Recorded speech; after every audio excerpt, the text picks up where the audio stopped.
баягы чарбалык маселеге айланып кетип баратат. Өкмөттүн жумалык планировкасына айланып кетип баратат да. Биз концептуалдуу маселелерди карашыбыз керек да. Биз кайда олтурабыз дагы, кайда баратабыз, кайда барабыз, эмне болуп атабыз. Ар кандай программаларды айтасыздар, Аскар Акаевичтен, Курманбек Салиевичтен, андан кийинки президенттердин баары ушундай керемет программаларды алган. Ушул жерде ошол программалардын баарын ишке ашырабыз деген өкмөт башчылары отурат, колдоп берген депутаттар отурат. Бүт баары жалган. Баары жалган сөз. Кечинде КТРдан баарыңардын биз сизди колдойбуз, аябай жакшы болуп атат, кадырыңызга рахмат, туулган күнүңүз куттуу болсун деген гана калат да, КТРда калган сөздөрдүн баары жок болот. Анан силерге эл ишенеби? Кандай программа болбосун, баарын ишке ашыра турган ал эл болот дагы, мамлекет болот. Мамлекеттеги кадрлар болот.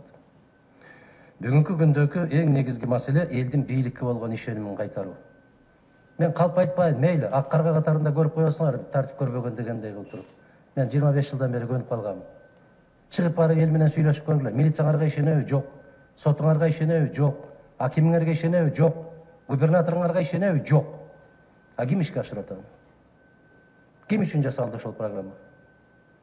Сырттан келип бирөөлөр жасап береби? Жасасак ушул жерде отургандарыбыз баарыбыз жасайт элек 25 жылдын ичинде. Жасалбайт ал нерсе. Элдин ишеними болмайынча эч нерсе жасалбайт. Элдин ишенимин кантип кайтарабыз? Таза шайлоолорду өткөргөндө кайтарабыз. Мына бүгүн жогорку кеңеште отурган ар бир депутат 6 миллион сомдон турат. Булардын баасы 6 миллион сом. Элдин добушун алып келдиби? Акчаны таразага салып келишти. Ошон үчүн бүгүн жогорку кеңеште бир да бир атактуу же жазуучу, же акын, же профессор, же окумуштуу жок. Бүт базардан чыккандар келди.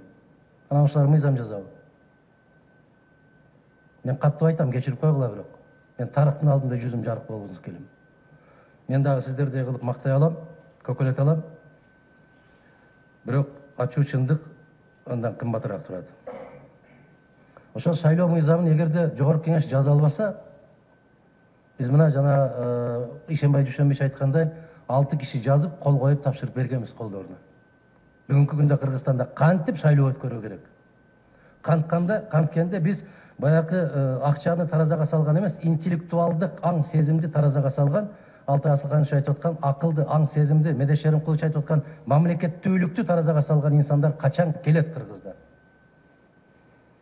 Аны караган эч ким жок. Эмнеге? Себеби аны караш үчүн баш керек да. Аны түшүнүш керек. Бүгүнкү күндө жогорку кеңеш бул биржа. Муну өкмөттү колдоп бер десе колдоп берет. 3 күн өткөндөн кийин кокуй жаңылып калыптырбыз, муну кетириш керек экен десе, дагы 5 киши кошулуп кетирип берет. Ушул өкмөт. Биз Аскар Акаевичтин мезгилинде нааразы болуп жүрүптүрбүз. Чөнтөк парламент болуп калды, юридический отделге айланып калды деп. Биз ошондо ар бир министрди керек болсо өткөрбөй коет элек. Эмнеге? Программасы жакпайт эле. Бүгүн мени кечирип коесуздар, өкмөт башчыңардан баштап вице-премьериңиз бирөөсүн да тааныбайсың. Кайдан келип калды? Эмне болгон киши? Тажрыйбасы кандай? Ал кандай принцип менен келип атат? Мени жакшы көрөт, менин айтканымды жасайт. Натыйжада эмне болуп атканын көрүп атасыздар. Областтын, райондун жетекчилери, урматтуу коллегалар, күлкү болуп атат бардык жерге барганыңыздарда. Силер деле угуп атасыңар, тойго баратасыңар, бардыгыбыз эле Бишкекте көрүшүп жүрөбүз. Туфли сатып жүргөн, темир сатып жүргөн, башка сатып жүргөн киши губернатор болуп калды деген маселе ар бир жерде болуп атат. Улуттук стратегия боюнча, улуттук стратегия Конституциядан таптакыр түшүнүгү жок кишилер жазган муну. Эмнеге? Себеби президентте ыйгарым укугу жок маселелердин баарын президенттин мойнуна жүктөп койгон. Неге? Коркот. Мен 2009-жылы айттым эле, баягы Царини түзгөндө, Курманбек Салиевич. Игорь Витальевич не даст соврать. Курманбек Салиевич арабаны аттын алдына коюп чапкан киши кулап түшөт бир күндө. Конституцияда жок, бирок цари бар. Дал ошондой.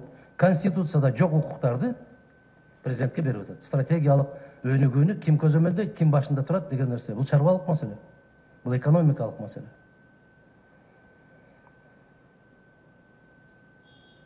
Ушул элибиздин жалпы деңгээлин кандай кылып көтөрөбүз? КТР, ЛТР сыяктуу мамлекеттик телеканалдарда ушундай дискуссиялар болгондо көтөрүлөт. Чакырып койгон болсо куттуктаганга эле кетишет. Кыргыздар айланайын куттуктап, чапан кийгизип, бетинен өп, тебетейди жаап кеткенден кийин ушундай өкүр ташыбайт. Мына жерде кээ бир кишилер айтып кетишти, кеткен киши. Ошо кеткен кишини үзүлгөндү улаган, чачылганды жыйнаган киши болдуңуз деп бата бергенсиздер ушул жерде отуруп да. Эми кеткен экен, кечеден бери тепкилеп атасыздар. Элчилер боюнча бул жерде аябай катуу мамиле кылышыбыз керек. Элчилер бул мамлекеттин жүзү сыртта, кыргыз мамлекеттин жүзү. Бир кезинде мен Аскар Акаевичке айттым эле, Абдыган Эркебаевдин эсинде болсо керек, спикер болуп отурганда. Ушуларды кайсыл экскаватор менен чукуп таап алып атасыз деп. Кыргыздын баары ушундай, кебетелерин карабайсызбы деп. Бүгүн үйлөнбөгөн жигиттерди, эки бала төрөбөгөн, тарбиялабаган кыздарды бүтүндөй баарын элчи кылып жиберип атабыз. Аларга ким кантип мамиле кылат? Россиядагы, Москвада казактардын элчисин карап көргүлө, бывший премьер-министр. Өзбекстандын элчисин карагыла, Россиядагы. Булар стратегиялык мамлекеттерге зубрларды жиберет, кечирип коесуздар. Анан үйлөнбөгөн жигиттерди алып барып, анысы көрүнгөн приемдордо мас болуп көчөдө калып калгандарды булдай маскарачылык болгон эмес. Элчилердин сапатын карап көрбөйсүңөрбү?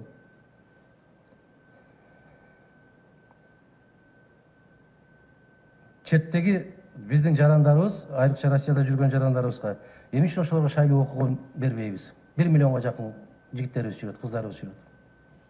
Эмне үчүн шайлоо кодексинде алардын конституциялык укуктары тебеленип калган? Эмне максат менен? Мына Россиянын канча жараны бар Кыргызстанда? Кече президенттик шайлоо болду, 4 жерге участок ачышты. Болгону канча шайлоочу бар экен Россиянын ушул жарандарда? Болгону 1000ге жетпеген киши бар экен. Бизде 700 000 киши бар деген расмий каттоодон өткөн. Россияда кыргыздардын 18 000 кишиге рухсат бердик. 18 000-ин дагы тепкилеп отуруп, киргизгенин киргизип, киргизбегендердин кабыргаларын сындырып, кууп чыктык. Ошондой мамлекет болобузбу биз? Анан ошондон мен ишеним пайда болобу? Ишеним жаралабы? Мен соңку сунушум, бул жерде баягы көп сөздөрдү айтпайм, себеп Сарымайдай катып жүрбөйм. Массалык маалымат каражаттарын ачсаңыздар, ошол жерде бүт күн сайын Мадумаров сунуштарын айтып атат. Кемчиликтерин айтып атат. Анан жолукканда гана айтам деп Сарымайдай катып жүргөн жерим жок. Эң акырында айтарым, урматтуу коллегалар, кыргыз бийлигине элдин ишенимин кайтармайынча программаны алтын тамга менен жазсаңар дагы эч нерсе эч качан ишке ашпайт. Рахмат, ийгилик болсун.